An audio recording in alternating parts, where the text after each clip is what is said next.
मेरे प्रिय आत्मा, एक छोटी सी कहानी से मैं अपनी बात शुरू करना चाहूंगा। बहुत वर्ष बीते, बहुत सदियां, किसी देश में एक बड़ा चित्रकार था।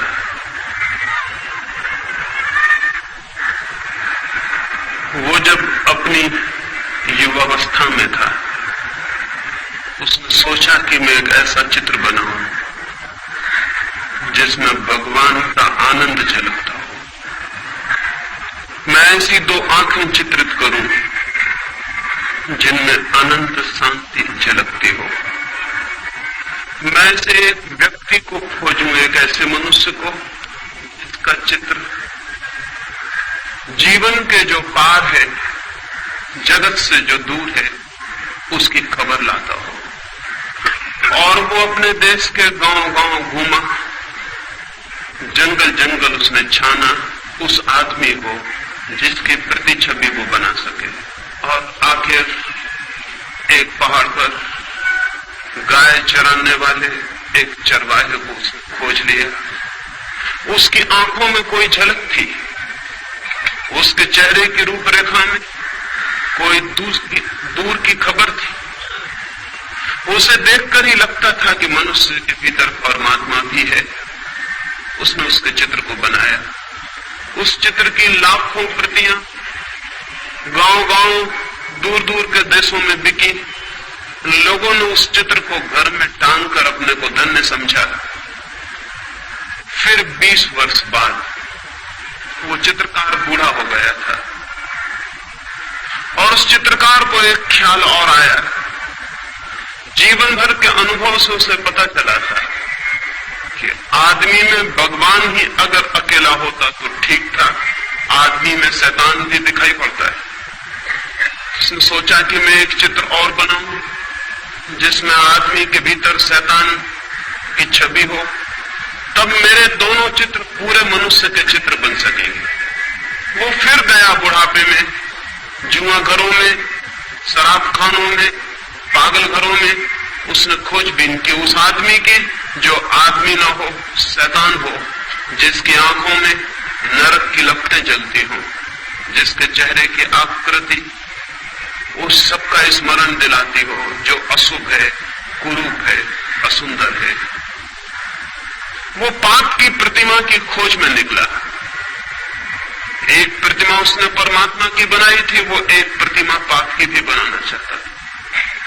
और बहुत खोजने के बाद एक कारागृह में उसे एक कैदी मिल गया जिसने 7 हत्याएं की थी और जो थोड़े ही दिनों बाद मृत्यु की प्रतीक्षा कर रहा था, फांसी पर लटकाया जाने को। उस आदमी की आंखों में नरक के दर्शन होते थे, घृणा जैसे साक्षात थी।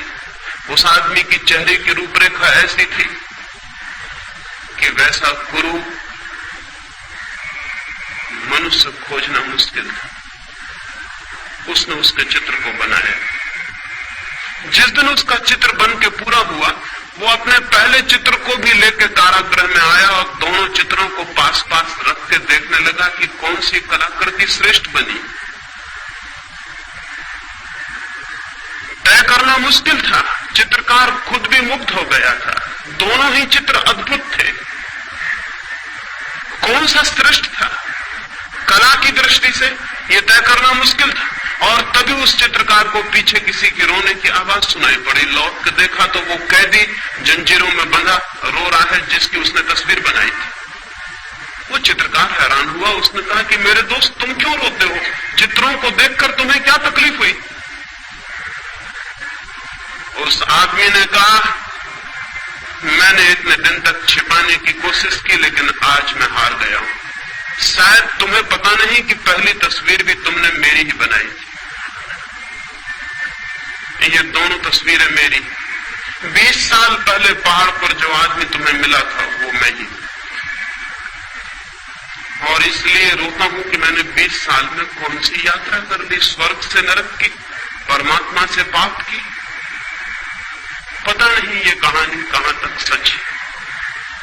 सच हो या ना हो, लेकिन हर आदमी के जीवन में 2 तस्वीरें हैं। हर आदमी के भीतर शैतान है और हर आदमी के भीतर परमात्मा भी, और हर आदमी के भीतर नरक की भी संभावना है और स्वर्ग की भी। हर आदमी के भीतर सौंदर्य के फूल भी खिल सकते हैं और कुरूपता के गंदे डबरे भी बन सकते हैं। प्रत्येक आदमी इन दो यात्राओं के बीच निरंतर डोल रहा है। ये दो छोर हैं जिनमें से आदमी किसी को भी छू सकता है, और अधिक लोग नरक के छोर को छू लेते हैं, और बहुत कम सौभाग्यशाली है जो अपने भीतर परमात्मा को उखाड़ पाते हैं। क्या हम अपने भीतर परमात्मा को उखाड़ पाने में सफल हो सकते हैं? क्या हम वो प्रतिमा बनेंगे जहां परमात्मा की झलक मिले? ये कैसे हो सकता है? इस प्रश्न के साथ ही आज की दूसरी चर्चा में शुरू करना चाहता हूं। ये कैसे हो सकता है कि आदमी परमात्मा की प्रतिमा बने? ये कैसे हो सकता है कि आदमी का जीवन एक स्वर्ग बने, एक सुवास, एक सुगंध, एक सौंदर्य? ये कैसे हो सकता है कि मनुष्य उसे जान ले जिसकी कोई मृत्यु नहीं? ये कैसे हो सकता है कि मनुष्य परमात्मा के मंदिर में प्रविष्ट हो जाए? होता तो उल्टा है। बचपन में हम कहीं स्वर्ग में होते हैं और बूढ़े होते होते नरक तक पहुंच जाते हैं। होता उल्टा है।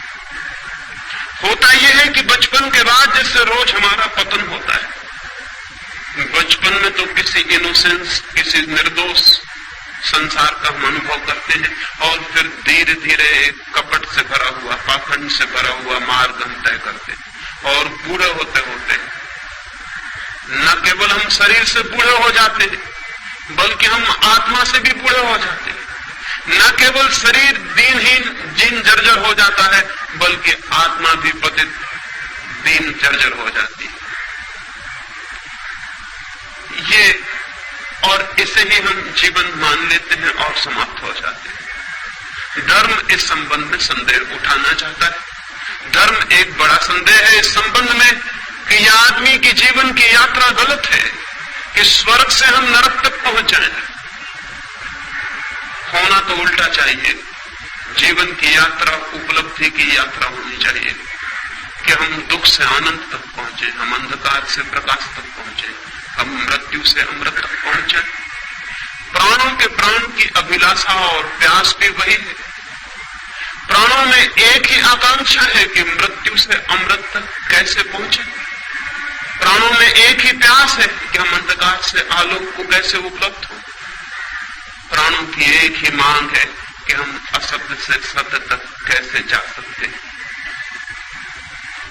निश्चित ही सत्य की यात्रा के लिए, निश्चित ही स्वयं के भीतर परमात्मा की खोज के लिए व्यक्ति को ऊर्जा का एक संग्रह चाहिए, कंजर्वेशन चाहिए। व्यक्ति को शक्ति का एक संवर्धन चाहिए। उसके भीतर शक्ति इकट्ठी हो कि वो शक्ति का एक स्रोत बन जाए, तभी व्यक्तित्व को स्वर्ग तक ले जाया जा सकता है। स्वर्ग निर्बलों के लिए नहीं है।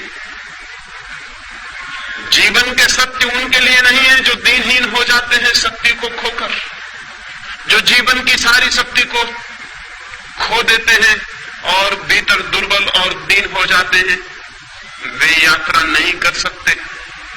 उस यात्रा पर चढ़ने के लिए, उन पहाड़ों पर चढ़ने के लिए शक्ति चाहिए, और शक्ति का संवर्धन धर्म का सूत्र है। शक्ति का संवर्धन, कंजर्वेशन ऑफ एनर्जी। कैसे शक्ति इकट्ठी हो कि हम शक्ति के उबलते हुए भंडार हो जाएं, लेकिन हम तो दीनहीन जन हैं। सारी शक्ति खोकर हम धीरे धीरे निर्बल होते चले जाते, सब खो जाता है, भीतर रिक्तता रह जाती है, खाली, भीतर एक खालीपन के अतिरिक्त और कुछ भी नहीं छूटता। हम शक्ति को कैसे खो देते हैं? मनुष्य का शक्ति को खोने का सबसे बड़ा द्वार सेक्स है। काम मनुष्य की शक्ति के खोने का सबसे बड़ा द्वार है, जहां से वो शक्ति को खोता है। और जैसे मैंने कल आपसे कहा, कोई कारण है जिसकी वजह से वो शक्ति को खोता है। शक्ति को कोई भी खोना नहीं चाहता है, कौन शक्ति को खोना चाहता है? लेकिन कुछ झलक है उपलब्धि की, उस झलक के लिए आदमी शक्ति को खोने को राजी हो जाता है। काम के क्षणों में कुछ अनुभव है, उस अनुभव के लिए आदमी सब कुछ खोने को तैयार हो जाता है। अगर वो अनुभव किसी और मार्ग से उपलब्ध हो सके तो मनुष्य सेक्स के माध्यम से शक्ति को खोने को कभी भी तैयार नहीं हो सकता है। क्या और कोई द्वार है उस अनुभव को पाने का? क्या और कोई मार्ग है उस अनुभूति को उपलब्ध करने का, जहां हम अपने प्राणों की गहरी से गहराई में उतर जाते हैं, जहां हम जीवन का ऊंचा से ऊंचा शिखर छूते हैं, जहां हम जीवन की शांति और आनंद की एक झलक पाते हैं? क्या कोई और मार्ग है? क्या कोई और मार्ग है अपने भीतर पहुंच जाने का?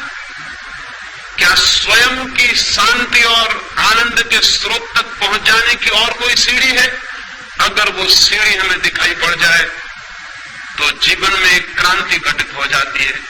आदमी काम के प्रति विमुख और राम के प्रति सन्मुख हो जाता है। एक क्रांति घटित हो जाती है, एक नया द्वार खुल जाता है। मनुष्य की जाति को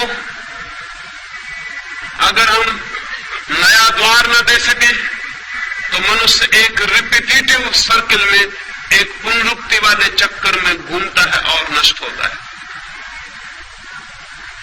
लेकिन आज तक सेक्स के संबंध में जो भी धारणाएं रही हैं, वो मनुष्य को सेक्स के अतिरिक्त नया द्वार खोलने में समर्थ नहीं बना पाई, बल्कि एक उल्टा उपद्रव हुआ। प्रकृति एक ही द्वार देती है मनुष्य को, वो सेक्स का द्वार है। अब तक की शिक्षाओं ने वो द्वार भी बंद कर दिया और नया द्वार खोला नहीं। शक्ति भीतर घूमने लगी और चक्कर काटने लगी, और अगर नया द्वार शक्ति के लिए न मिले तो घूमते हुए शक्ति मनुष्य को विक्षिप्त कर देती है, पागल कर देती है। और विक्षिप्त मनुष्य फिर न केवल उस द्वार से जो सेक्स का सहज द्वार था निकलने की चेष्टा करता है, वो दीवारों और खिड़कियों को तोड़कर भी उसकी शक्ति बाहर बहने लगती है। वो अप्राकृतिक मार्गों से भी सेक्स की शक्ति बाहर बहने लगती है। ये दुर्घटना घटी है। ये मनुष्य जाति के बड़े से बड़े दुर्भाग्यों में से एक है। नया द्वार नहीं खोला गया और पुराना द्वार बंद कर दिया गया। इसलिए मैं सेक्स के विरोध में, दुश्मनी के लिए, दमन के लिए अब तक जो भी शिक्षाएं दी गई हैं, उन सबके स्पष्ट विरोध में खड़ा हूं। उन सारी शिक्षाओं से मनुष्य की सेक्सुअलिटी बढ़ी है, कम नहीं हुई, बल्कि विकृत हुई। क्या करें? लेकिन कोई और द्वार खोला जा सकता है। मैंने आपसे कल कहा, संभोग के क्षण की जो प्रतीति है, वो प्रतीति दो बातों की है, टाइमलेसनेस और इगोलेसनेस की। समय शून्य हो जाता है और अहंकार विलीन हो जाता है। समय शून्य होने से और अहंकार विलीन होने से हमें उसका एक झलक मिलती है जो हमारा वास्तविक जीवन, लेकिन क्षण भर की झलक और हम वापस अपनी जगह खड़े हो जाते हैं और एक बड़ी ऊर्जा, एक बड़ी वैद्युतिक शक्ति का प्रवाह है, इसमें हम खो देते हैं। फिर उस झलक की याद, स्मृति मन को पीड़ा देती रहती है। हम वापस उस अनुभव को पाना चाहते हैं, वापस उस अनुभव को पाना चाहते हैं। और वो झलक कितनी छोटी है, एक क्षण में खो जाती है, ठीक से उसकी स्मृति भी नहीं रह जाती कि क्या थी झलक, हमने क्या जाना था। बस एक धुन, एक अर्ज, एक पागल प्रतीक्षा रह जाती है फिर उस अनुभव को पाने की। और जीवन भर आदमी इसी चेष्टा में संलग्न रहता है, लेकिन उस झलक को एक क्षण से ज्यादा नहीं पा सकता है। वही झलक ध्यान के माध्यम से भी उपलब्ध होती है। मनुष्य की चेतना तक पहुंचने के दो मार्ग हैं, काम और ध्यान, सेक्स और मेडिटेशन। सेक्स प्राकृतिक मार्ग है जो प्रकृति ने दिया हुआ है, जानवरों को भी दिया हुआ है, पक्षियों को भी दिया हुआ है, पौधों को भी दिया हुआ है, मनुष्यों को भी दिया हुआ है। और जब तक मनुष्य केवल प्रकृति के दिए हुए द्वार का उपयोग करता है, तब तक वो पशुओं से ऊपर नहीं हो सकता। वो सारा द्वार तो पशुओं के लिए भी उपलब्ध। मनुष्यता का प्रारंभ उस दिन से होता है जिस दिन से मनुष्य सेक्स के अतिरिक्त एक नया द्वार खोलने में समर्थ हो जाता है। उसके पहले हम मनुष्य नहीं है, नाम मात्र को मनुष्य। उसके पहले हमारे जीवन का केंद्र पशु का केंद्र है, प्रकृति का केंद्र है। तब तक हम उसके ऊपर नहीं उठ पाए, उसे ट्रांसेंड नहीं कर पाए, उसका अतिक्रमण नहीं कर पाए। तब तक हम पशुओं की भांति ही जीते हैं। हमने कपड़े मनुष्यों के पहन रखे, हमने भाषा मनुष्यों की बोलते, हमने सारा रूप मनुष्यों का पैदा कर रखा है, लेकिन भीतर गहरे से गहरे मन के तल पर हम पशुओं से ज्यादा नहीं होते, नहीं हो सकते हैं। और इसलिए जरा सा मौका मिल जाए और हमारी मनुष्यता को जरा सी छूट मिल जाए तो हम तत्काल पशु हो जाते हैं। हिंदुस्तान पाकिस्तान का बंटवारा हुआ और हमें दिखाई पड़ गया कि आदमी के कपड़ों के भीतर जानवर बैठा हुआ है। हमें दिखाई पड़ गया कि वो लोग जो कल मस्जिद में प्रार्थना करते थे और मंदिर में गीता पढ़ते थे, वो क्या कर रहे हैं? वो हत्याएं कर रहे हैं, वो बलात्कार कर रहे हैं, वो सब कुछ कर रहे हैं। वही लोग जो मंदिरों में मस्जिदों में दिखाई पड़ते थे, वही लोग बलात्कार करते हुए दिखाई पड़ने लगे। क्या हो गया इनको? अभी दंगा फसाद हो जाए, अभी यहां दंगा हो जाए और यही आदमी को दंगे में मौका मिल जाएगा अपनी आदमियत से छुट्टी ले लेने, और फौरन वो जो भीतर छिपा हुआ पशु है प्रकट हो जाए। वो हमेशा तैयार है, वो प्रतीक्षा कर रहा है कि मुझे मौका मिल जाए। भीड़ भाड़ में उसे मौका मिल जाता है तो वो जल्दी से छोड़ देता है अपना ख्याल, वो जो बांध बूंद के उसने रखा हुआ है। भीड़ में मौका मिल जाता है उसे भूल जाने का कि मैं भूल जाऊं अपने को। इसलिए आज तक अकेले आदमियों ने उतने पाप नहीं किए जितने भीड़ में आदमियों ने पाप किए। अकेला आदमी थोड़ा डरता है कि कोई देख लेगा, अकेला आदमी थोड़ा सोचता है कि मैं ये क्या कर रहा हूं। अकेले आदमी को अपने कपड़ों की थोड़ी फिक्र होती है कि लोग क्या कहेंगे, जानवर हो। लेकिन जब बड़ी भीड़ होती है तो अकेला आदमी कहता आप कौन देखता, आप कौन पहचानता। वो भीड़ के साथ एक हो जाता है, उसकी आइडेंटिटी मिट जाती है। अब वो फला नाम का आदमी नहीं, अब एक बड़ी भीड़ है और बड़ी भीड़ जो करती है वो भी करता है, हत्या करता है, आग लगाता है, बलात्कार करता है। भीड़ में उसे मौका मिल जाता है कि वो अपने पशु को फिर से छुट्टी दे दे जो उसके भीतर छिपा है।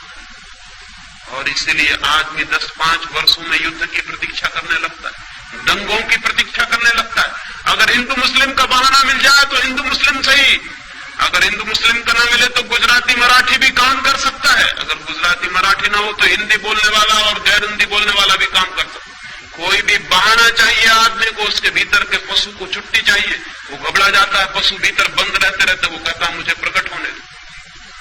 और आदमी के भीतर का पशु तब तक नहीं मिटता है जब तक पशुता का जो सहज मार्ग है उसके ऊपर मनुष्य की चेतना ना उठे। पशुता का सहज मार्ग, हमारी ऊर्जा, हमारी शक्ति का एक ही द्वार है बहने का, वो है सेक्स। और वो द्वार बंद कर दें तो कठिनाई खड़ी हो जाती है। उस द्वार को बंद करने के पहले नए द्वार का उद्घाटन होना जरूरी है, जीवन चेतना नई दिशा में प्रवाहित हो सके। लेकिन यह हो सकता है यह आज तक किया नहीं गया, नहीं किया गया क्योंकि दमन सरल मालूम पड़ा, रूपांतरण कठिन। दबा देना किसी बात को आसान है, बदलने की विधि और साधना की जरूरत है। इसलिए हमने सरल मार्ग का उपयोग किया कि दबा दो अपने भीतर।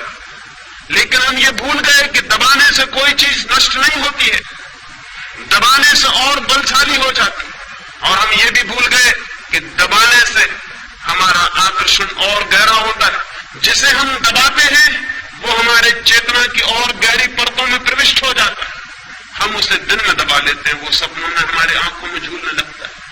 हम उसे रोजमर्रा दबा लेते हैं, वो हमारे भीतर प्रतीक्षा करता है कि कब मौका मिल जाए, कब मैं फूट पड़ूं, निकल पड़ूं। जिसे हम दबाते हैं उससे हम मुक्त नहीं होते, हम और गहरे अर्थों में और गहराइयों में और अचेतन में और अनकॉन्शियस तक उसकी जड़ें पहुंच जाती है और वो हमें जकड़ लेता है। आदमी सेक्स को दबाने के कारण ही बन गया और जकड़ गया।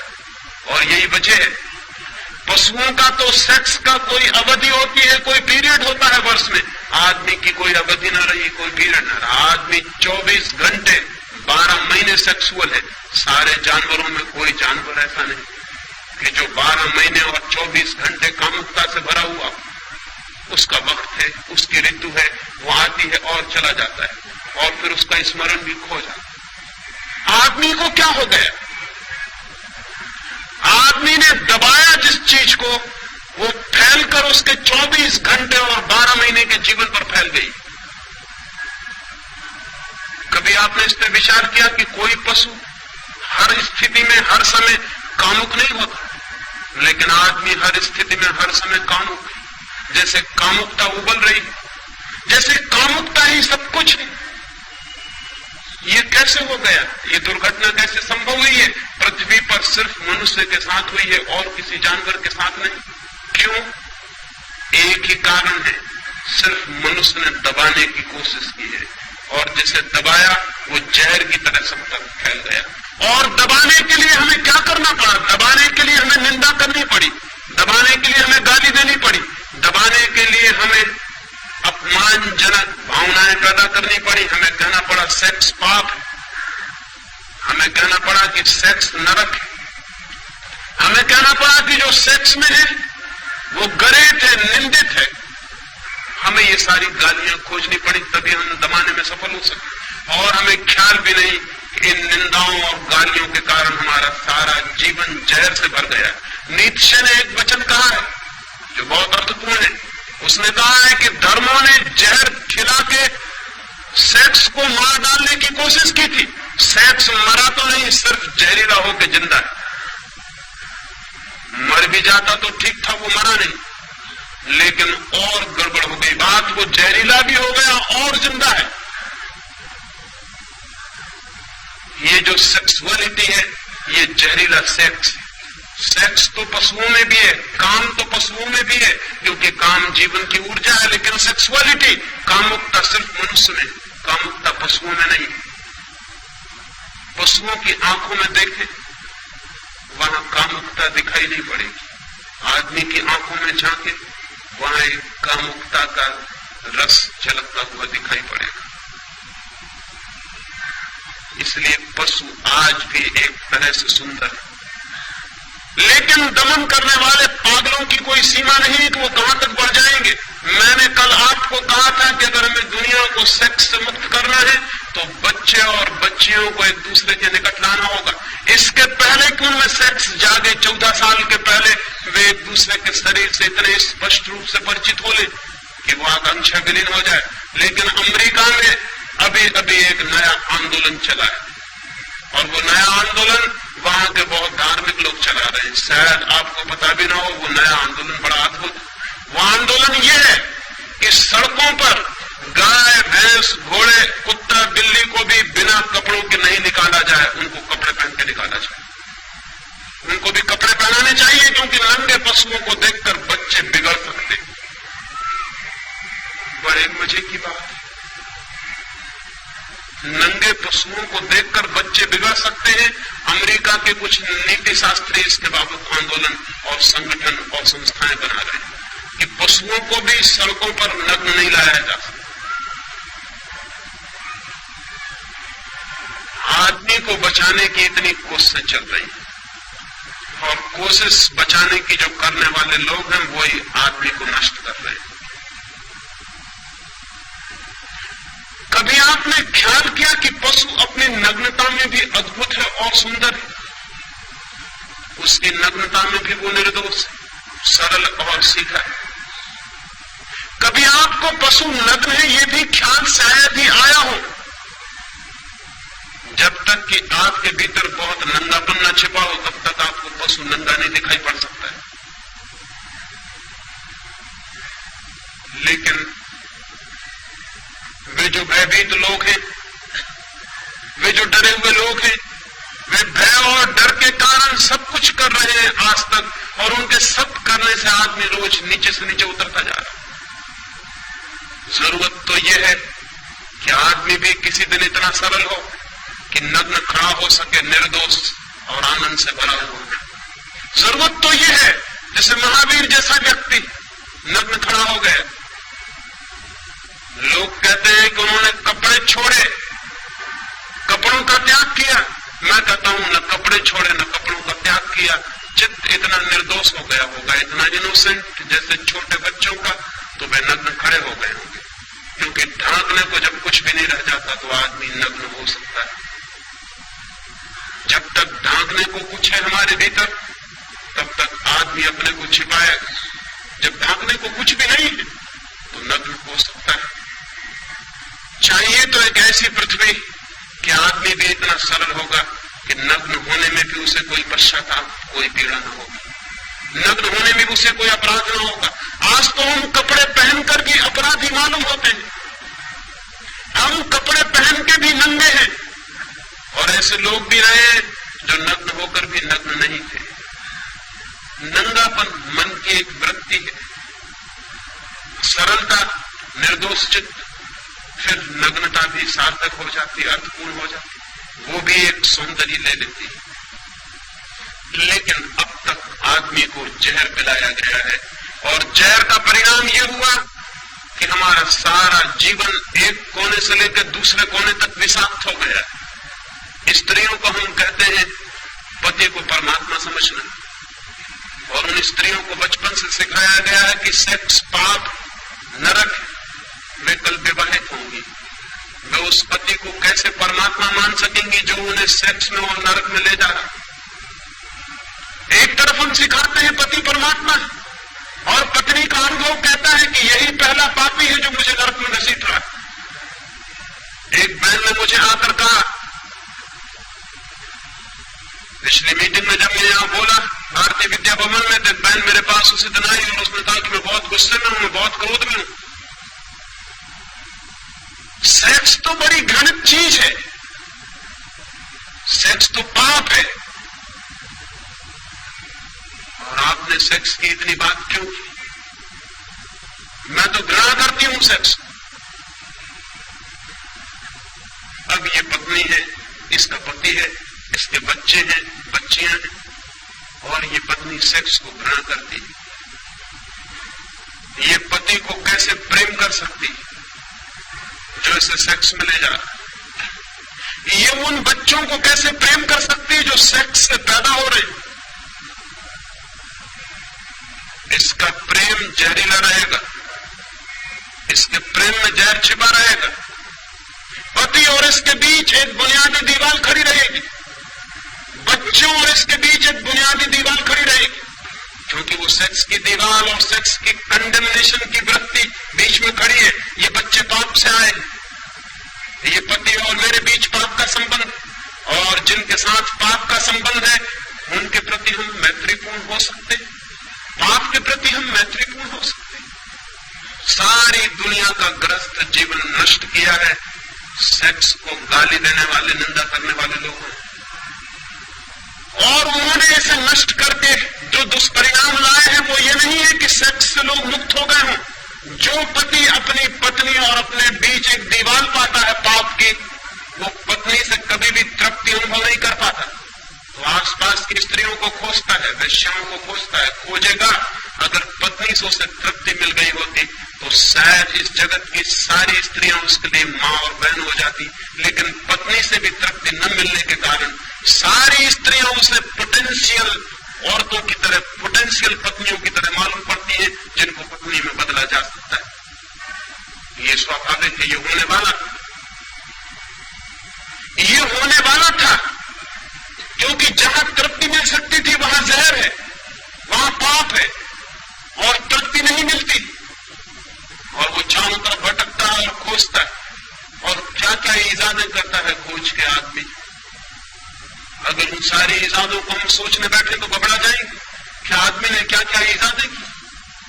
लेकिन एक बुनियादी बात पर ख्याल नहीं किया कि वो जो प्रेम का कुआं था, वो जो काम का कुआं था, वो जहरीला बना दिया गया। और जब पति और पत्नी के बीच जहर का भाव हो, घबराहट का भाव हो, पाप का भाव हो, तो फिर ये पाप की भावना रूपांतरण नहीं करने देगी। अन्यथा मेरी समझ ये है कि एक पति और पत्नी अगर एक दूसरे के प्रति समझ प्रेम से भरे हुए, आनंद से भरे हुए और सेक्स के प्रति बिना निंदा के सेक्स को समझने की चेष्टा करेंगे तो आज नहीं कल उनके बीच का संबंध रूपांतरित हो जाने वाला है। यह हो सकता है कि कल वही पत्नी मां जैसी दिखाई पड़ने लगे। गांधी जी 1930 के करीब श्रीलंका गए थे, उनके साथ कस्तूरबा साथ थी। संयोजकों ने समझा कि शायद गांधी जी की मां साथ आई हुई, क्योंकि गांधी जी कस्तूरबा को खुद भी बाई कहते थे। लोगों ने समझा कि शायद उनकी मां होगी। संयोजकों ने परिचय देते हुए कहा कि गांधी जी आए हैं और बड़े सौभाग्य की बात, उनकी मां भी साथ आई हुई, वो उनके बगल में बैठी हुई। गांधी जी के सेक्रेटरी तो घबरा गए कि ये तो भूल हमारी, हमें बताना था कि साथ में कौन है, लेकिन अब तो बड़ी देर हो चुकी थी। गांधी तो मंच पर जाके बैठ भी गए थे और बोलना शुरू कर दिया। सेक्रेटरी घबराए हुए कि गांधी पीछे क्या करेंगे। उन्हें कल्पना भी नहीं हो सकती थी कि गांधी नाराज नहीं होंगे, क्योंकि ऐसे पुरुष बहुत कम हैं जो पत्नी को मां बनाने में समर्थ हो जाते। लेकिन गांधी जी ने कहा कि सौभाग्य की बात है कि जिन मित्र ने मेरा परिचय दिया है उन्होंने भूल से एक सच्ची बात कह दी। कस्तूरबा कुछ वर्षों से मेरी मां हो गई, कभी वो मेरी पत्नी थी लेकिन अब वो मेरी मां है। इस बात की संभावना है कि अगर पति और पत्नी काम को, संभोग को समझने की चेष्टा करें तो एक दूसरे के मित्र बन सकते हैं और एक दूसरे के काम के रूपांतरण में सहयोगी और साथी हो सकते हैं। और जिस दिन कोई पति और पत्नी अपने आपस के संभोग के संबंध को रूपांतरित करने में सफल हो जाते हैं, उस दिन उनके जीवन में पहली दफा एक दूसरे के प्रति अनुग्रह और ग्रेटिट्यूड का भाव पैदा होता है। उसके पहले नहीं, उसके पहले वे एक दूसरे के प्रति क्रोध से भरे रहते, उसके पहले वे एक दूसरे के बुनियादी शत्रु बने रहते, उसके पहले उनके बीच एक संघर्ष है, मैत्री नहीं। मैत्री उस दिन शुरू होती है जिस दिन वे एक दूसरे के साथी बनते हैं और उनके काम की ऊर्जा को रूपांतरण करने में माध्यम बन जाते। उस दिन एक अनुग्रह, एक ग्रेटिट्यूड, एक कृतज्ञता का भाव ज्ञापन होता है। उस दिन पुरुष आदर से भरता है स्त्री के प्रति, क्योंकि स्त्री ने उसे काम वासना से मुक्त होने में सहायता पहुंचाई। उस दिन स्त्री अनुग्रहित होती है पुरुष के प्रति कि उसने उसे साथ दिया और उसकी वासना से मुक्ति दिलवाई। उस दिन वे सच्ची मैत्री में बनते हैं, जो काम की नहीं, प्रेम की मैत्री। उस दिन उनका जीवन ठीक उस दिशा में जाता है जहां पत्नी के लिए पति परमात्मा हो जाता है और पति के लिए पत्नी परमात्मा हो जाता है। उस दिन लेकिन वो कुआं तो विषाक्त कर दिया गया। इसलिए मैंने कल कहा कि मुझसे बड़ा शत्रु सेक्स का खोजना कठिन है, लेकिन मेरी शत्रुता का यह मतलब नहीं कि मैं सेक्स को गाली दूं और निंदा करूं। मेरी शत्रुता का मतलब यह है कि मैं सेक्स को रूपांतरित करने के संबंध में दिशा सूचन करूं। मैं आपको कहूं कि वो कैसे रूपांतरित हो सकता है। मैं कोयले का दुश्मन हूं क्योंकि मैं कोयले को हीरा बनाना चाहता हूं। मैं सेक्स को रूपांतरित करना चाहता हूं। वो कैसे रूपांतरित होगा, उसकी क्या विधि होगी? मैंने आपसे कहा एक द्वार खोलना जरूरी है, नया द्वार। बच्चे जैसे ही पैदा होते हैं वैसे ही उनके जीवन में सेक्स का आगमन नहीं हो जाता है। अभी देर है, अभी शरीर शक्ति इकट्ठी करेगा, अभी शरीर के अंग मजबूत होंगे, अभी उस दिन की प्रतीक्षा है जब शरीर पूरा तैयार हो जाएगा, ऊर्जा इकट्ठी होगी और द्वार जो बन रहा है 14 वर्षों तक वो खुल जाएगा ऊर्जा के धक्के से और सेक्स की दुनिया शुरू होगी। एक बार द्वार खुल जाने के बाद नया द्वार खोलना कठिन हो जाता है, क्योंकि समस्त ऊर्जाओं का नियम यह है, समस्त शक्तियों का, वे एक दफा अपना मार्ग खोज लें बहने के लिए तो वे उसी मार्ग से बहना पसंद करती। गंगा बह गई है सागर की तरफ, उसने एक बार रास्ता खोज लिया, अब वो उसी रास्ते से वही चली जाती है, वही चली जाती है। रोज रोज नया पानी आता है, उसी रास्ते से बहता हुआ चला जाता। गंगा रोज नए रास्ते नहीं खोजती। जीवन की ऊर्जा भी एक रास्ता खोज लेती है, फिर वो उसी से बहती चली जाती है। अगर जमीन को कामुकता से मुक्त करना है तो सेक्स का रास्ता खुलने से पहले नया रास्ता, ध्यान का रास्ता तोड़ देना जरूरी है। एक एक छोटे बच्चे को ध्यान की अनिवार्य शिक्षा और दीक्षा मिलनी चाहिए। तो हम उसे सेक्स के विरोध की दीक्षा देते हैं, जो कि अत्यंत मूर्खतापूर्ण है। सेक्स के विरोध की दीक्षा नहीं देनी है, शिक्षा देनी है ध्यान की, पॉजिटिव, कि वो ध्यान को कैसे उपलब्ध हो। और बच्चे ध्यान को जल्दी उपलब्ध हो सकते हैं क्योंकि अभी उनकी ऊर्जा का कोई भी द्वार खुला नहीं, अभी द्वार बंद है, अभी ऊर्जा संरक्षित है। अभी कहीं भी नए द्वार पर धक्के दिए जा सकते हैं और नया द्वार खोला जा सकता है। फिर यही पूरे हो जाएंगे और इन्हें ध्यान में पहुंचना अत्यंत कठिन हो जाएगा। ऐसे ही जैसे एक नया पौधा पैदा होता है, उसकी शाखाएं कहीं भी झुक जाती है, कहीं भी झुकाई जा सकती है, फिर वही बूढ़ा वृक्ष हो जाता है। फिर हम उसकी शाखाओं को झुकाने की कोशिश करते हैं, फिर शाखाएं टूट जाती हैं, झुकती नहीं। बूढ़े लोग ध्यान की चेष्टा करते हैं दुनिया में, जो बिल्कुल ही गलत है। ध्यान की सारी चेष्टा छोटे बच्चों पर की जानी चाहिए। लेकिन मरने के करीब पहुंच के आदमी ध्यान में उत्सुक होता है। वो पूछता है ध्यान क्या, योग क्या, हम कैसे शांत हो जाएं? जब जीवन की सारी ऊर्जा खो गई, जब जीवन के सब रास्ते सख्त और मजबूत हो गए, जब झुकना और बदलना मुश्किल हो गया, तब वो पूछता है अब मैं कैसे बदल जाऊं? एक पैर आदमी कब्र में डाल लेता है, दूसरा पैर बाहर रख के पूछता है ध्यान का कोई रास्ता है?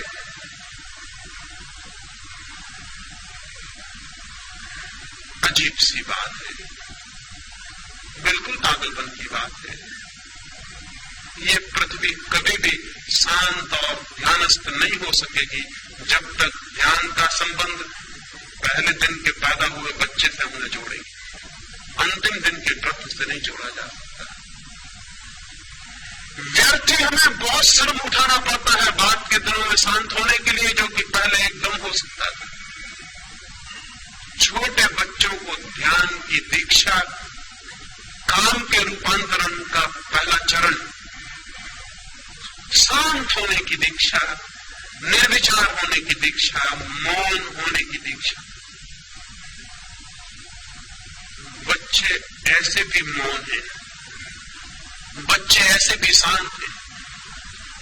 अगर उन्हें थोड़ा सा दिशा दी जाए और उन्हें मौन और शांत होने के लिए घड़ी भर की शिक्षा दी जाए, तो जब वे 14 वर्ष के होने के करीब आएंगे, जब काम जगेगा, तब तक उनका एक द्वार खुल चुका होगा, शक्ति इकट्ठी होगी और जो द्वार खुला है उसी द्वार से बहनी शुरू हो जाएगी।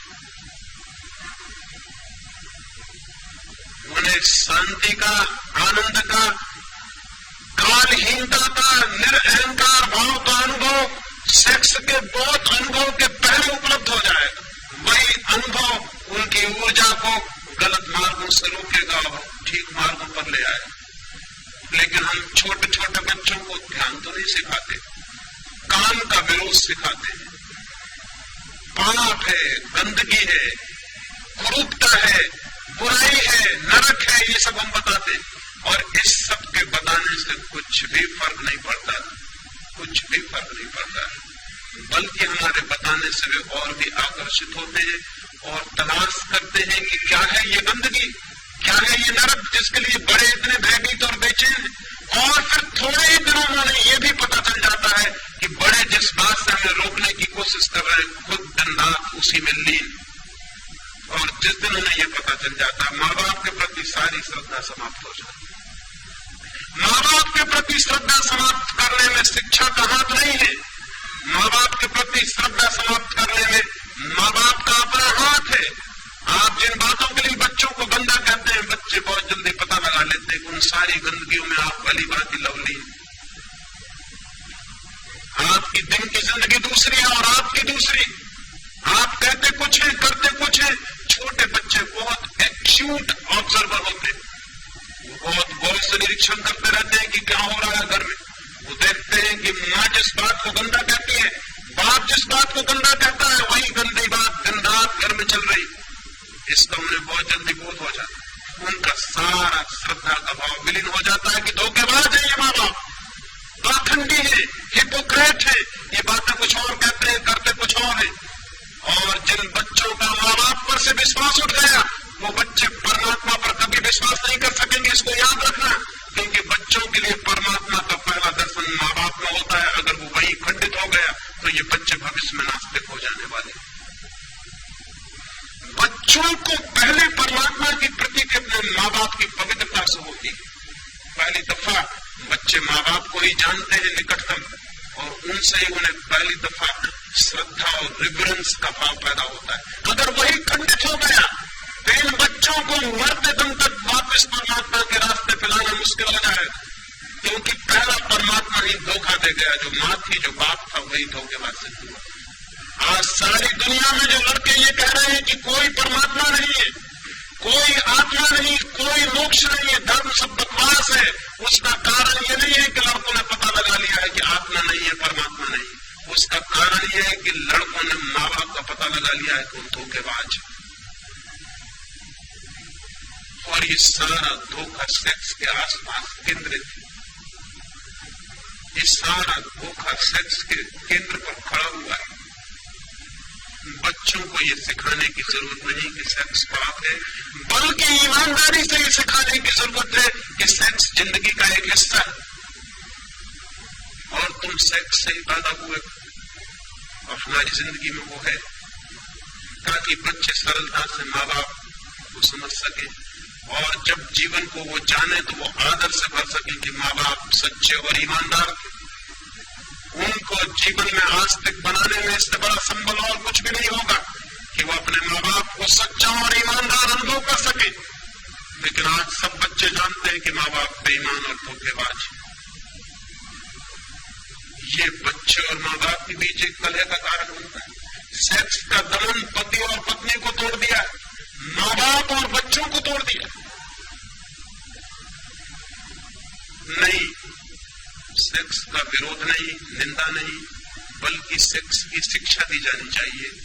जैसे ही बच्चे पूछने को तैयार हो जाएं, जो भी जरूरी मालूम पड़े, जो उनके समझ के योग मालूम पड़े, वो सब उन्हें बता दिया जाना चाहिए, ताकि वे सेक्स के संबंध में अति उत्सुक न हो, ताकि उनका आकर्षण न पैदा हो, ताकि वो दीवाने होकर गलत रास्तों से जानकारी पाने की कोशिश न करें।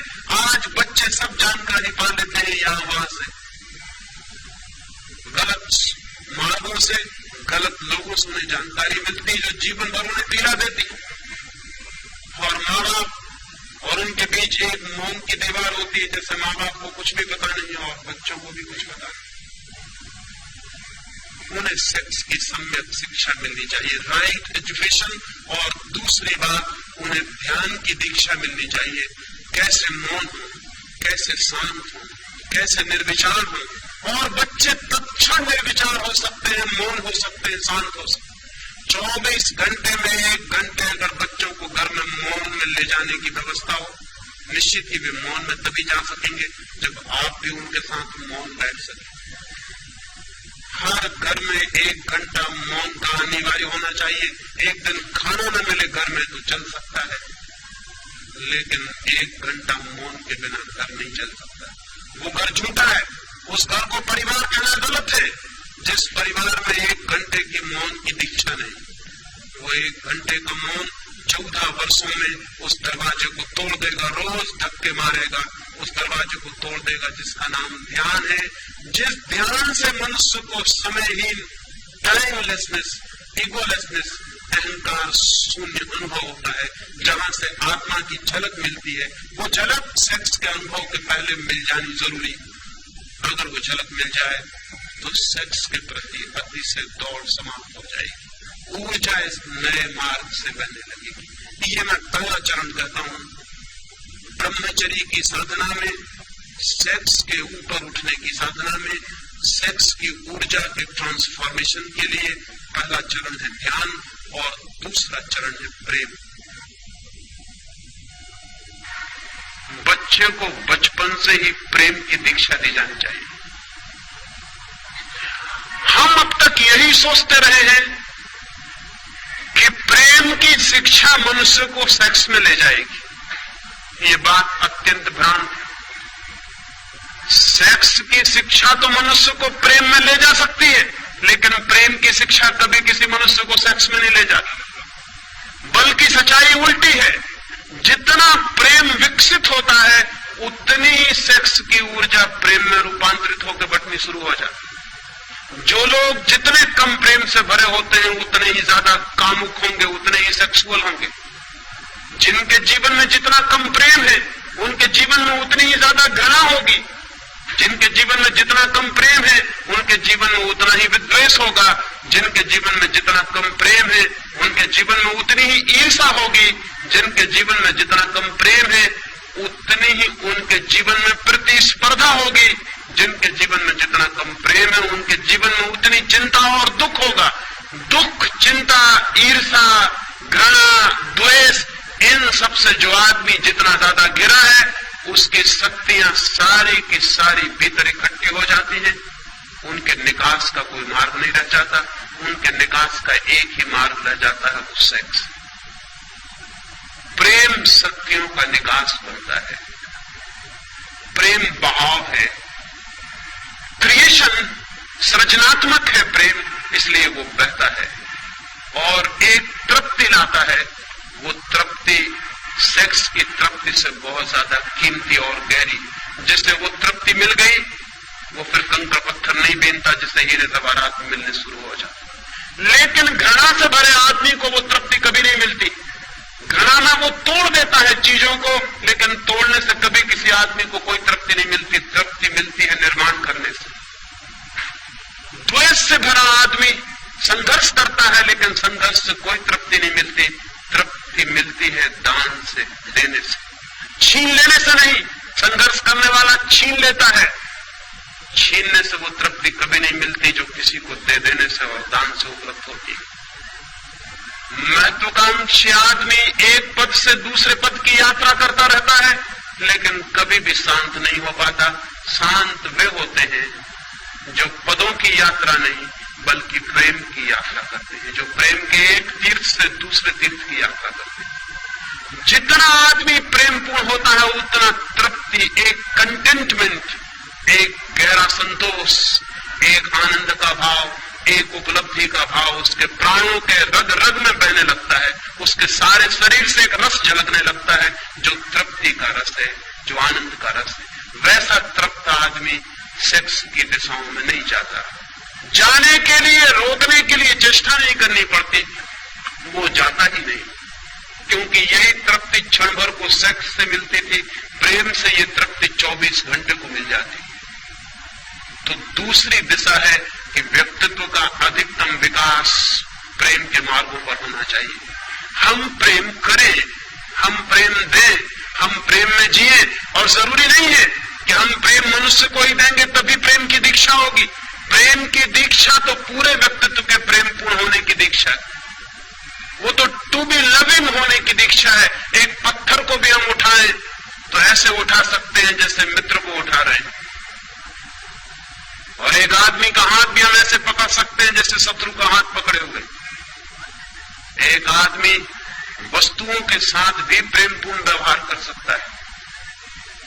एक आदमी आदमियों के साथ भी ऐसा व्यवहार करता है जैसा वस्तुओं के साथ भी नहीं करना चाहिए। घृणा से भरा हुआ आदमी वस्तुएं समझता है मनुष्यों को, प्रेम से भरा हुआ आदमी वस्तुओं को भी व्यक्तित्व देता है। एक फकीर से मिलने एक जर्मन यात्री गया हुआ था। वो किसी क्रोध में होगा, उसने दरवाजे पर जोर से जूते खोल दिए। जब जूतों को पटका, धक्का दिया दरवाजे को जोर से। क्रोध में आदमी जूते भी खोलता है तो ऐसे जैसे जूते दुश्मन, दरवाजा भी खोलता है तो ऐसे जैसे दरवाजे से कोई झगड़ा हो। दरवाजे को धक्के देकर वो भीतर गया, उस फकीर से जाकर नमस्कार किया। उस फकीर ने कहा कि नहीं, अभी मैं नमस्कार का उत्तर न दे सकूंगा, पहले तुम दरवाजे से और जूतों से क्षमा मांगो। आदमी ने कहा, पागल हो गए, दरवाजों और जूतों से क्षमा? क्या उनका भी कोई व्यक्तित्व है? उस फकीर ने कहा, तुमने क्रोध करते समय कभी भी ना सोचा कि इनका कोई व्यक्तित्व है।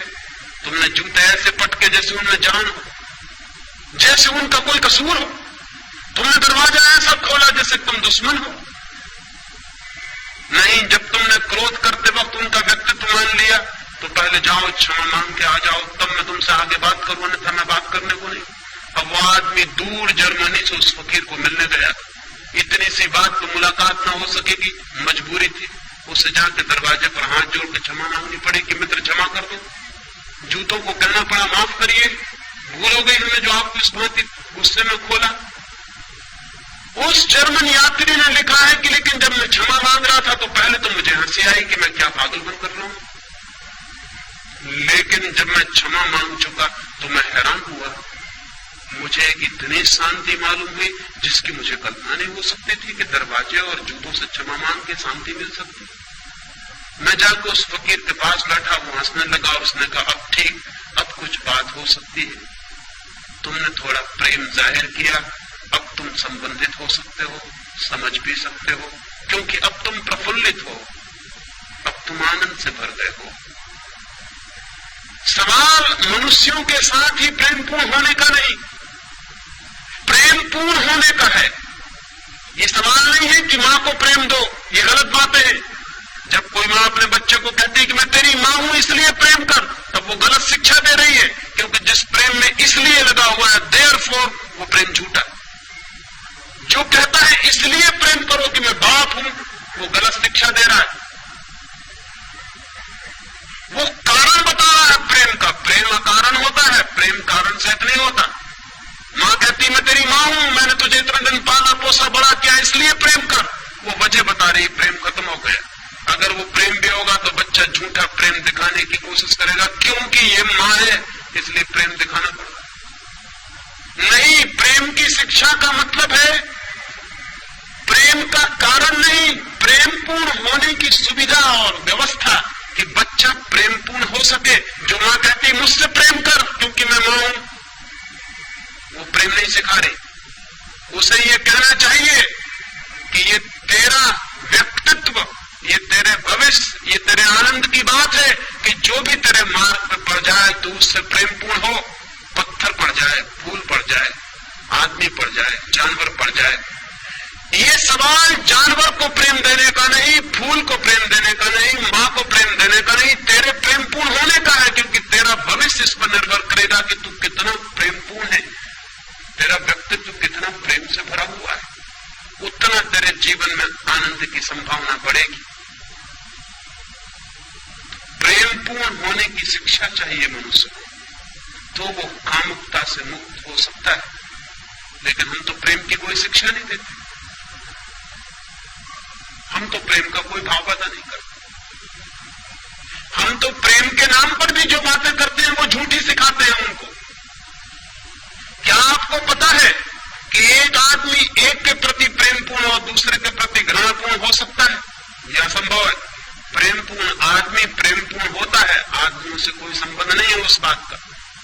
अकेले में बैठता है तो भी प्रेमपूर्ण होता है, कोई नहीं होता तो भी प्रेमपूर्ण होता है। प्रेमपूर्ण होना उसके स्वभाव की बात है, वो आपसे संबंधित होने का सवाल नहीं।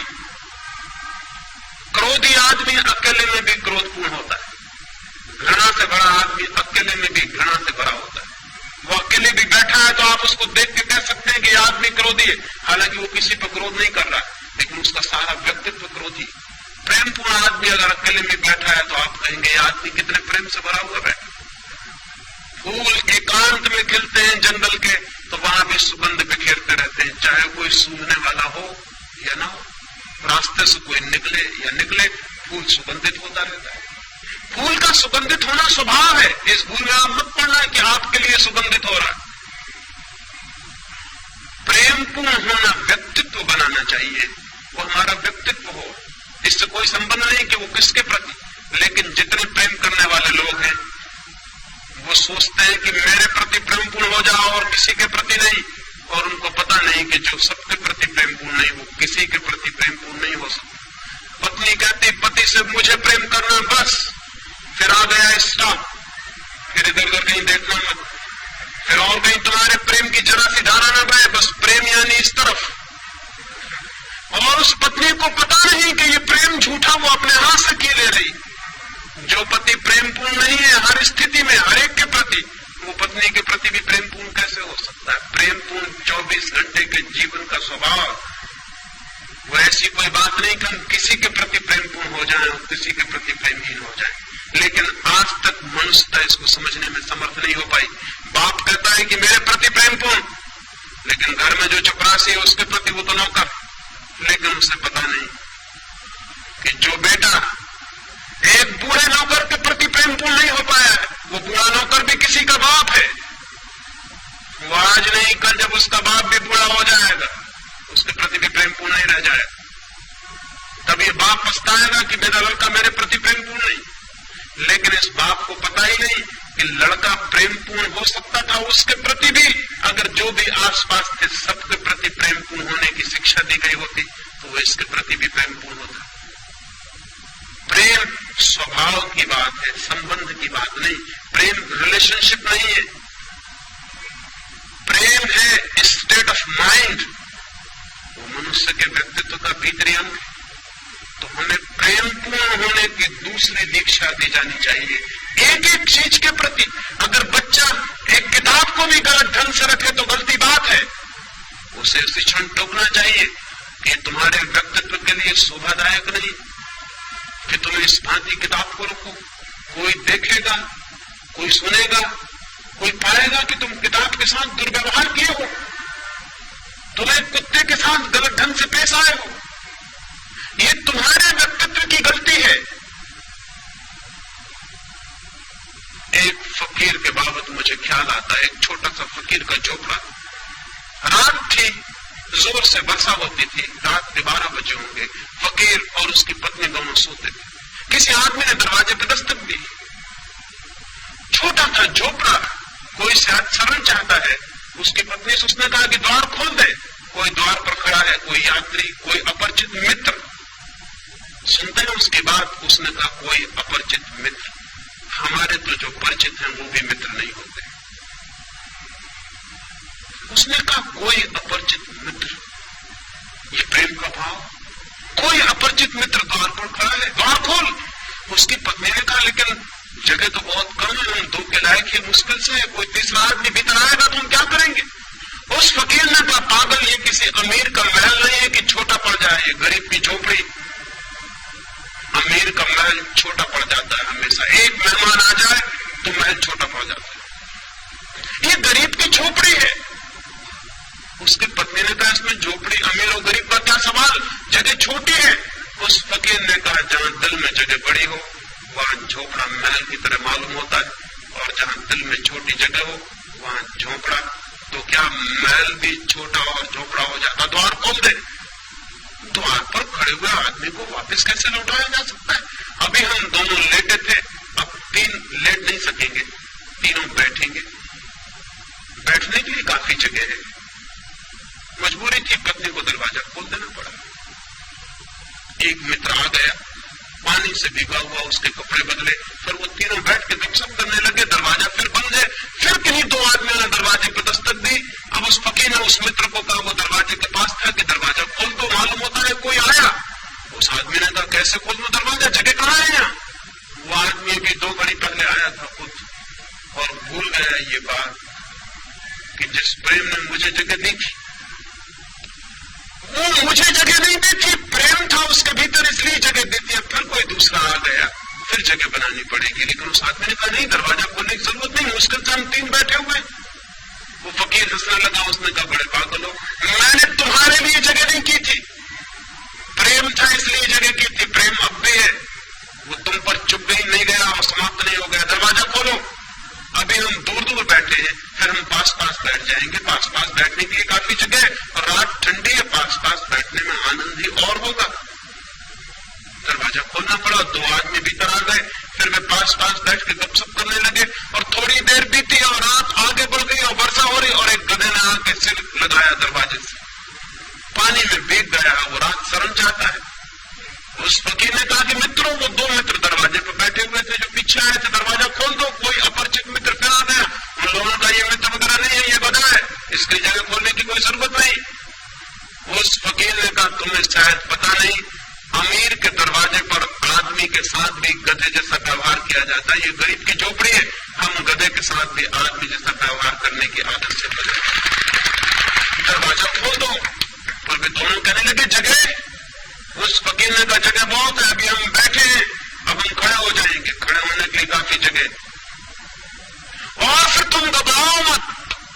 अगर जरूरत पड़ेगी तो मैं हमेशा बाहर होने के लिए तैयार हूं। प्रेम इतना कर सकता है।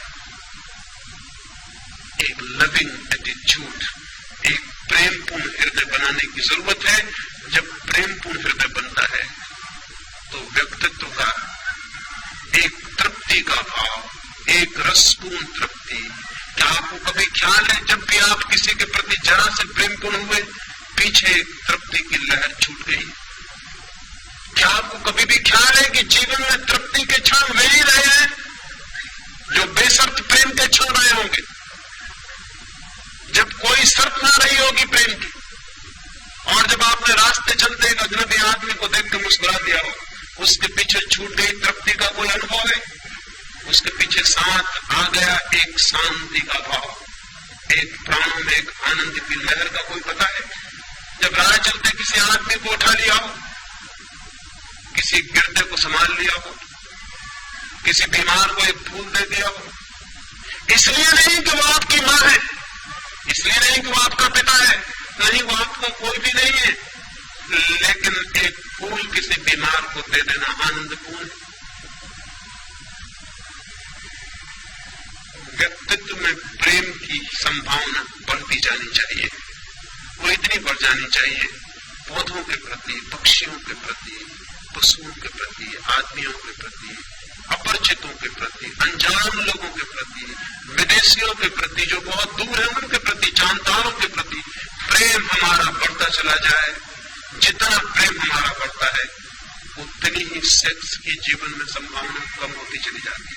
प्रेम और ध्यान दोनों मिलकर उस दरवाजे को खोल देते हैं जो परमात्मा का दरवाजा है। प्रेम धन ध्यान बराबर परमात्मा। प्रेम और ध्यान का जोड़ हो जाए और परमात्मा उपलब्ध हो जाए, उस उपलब्धि से जीवन में ब्रह्मचर्य फलित होता है।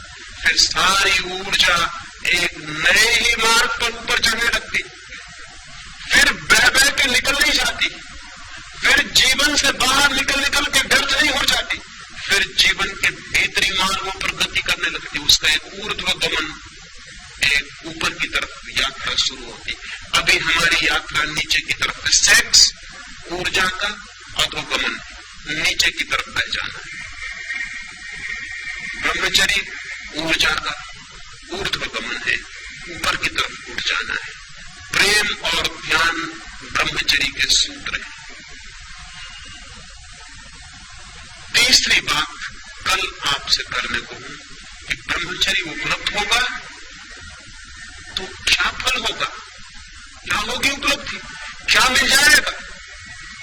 ये दो बातें मैंने आज आपसे कही, प्रेम और ध्यान। मैंने ये कहा कि छोटे बच्चों से इनकी शिक्षा शुरू हो जानी चाहिए। इससे आप ये मत सोच लेना कि अब तो हम बच्चे नहीं रहे इसलिए करने को कुछ बाकी नहीं। ये आप मत सोच के चले जाना, अन्यथा मेरी मेहनत फिजूल गई। आप किसी भी उम्र के हो, ये काम शुरू किया जा सकता है,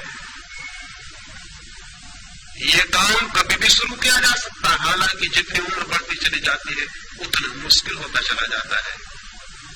बच्चों के साथ हो सके सौभाग्य, लेकिन कभी भी हो सके सौभाग्य इतनी देर कभी भी नहीं हुई है कि हम कुछ भी ना कर सके। हम आज शुरू कर सकते हैं, और जो लोग सीखने के लिए तैयार हैं वो बूढ़े में भी बच्चों जैसे ही होते हैं।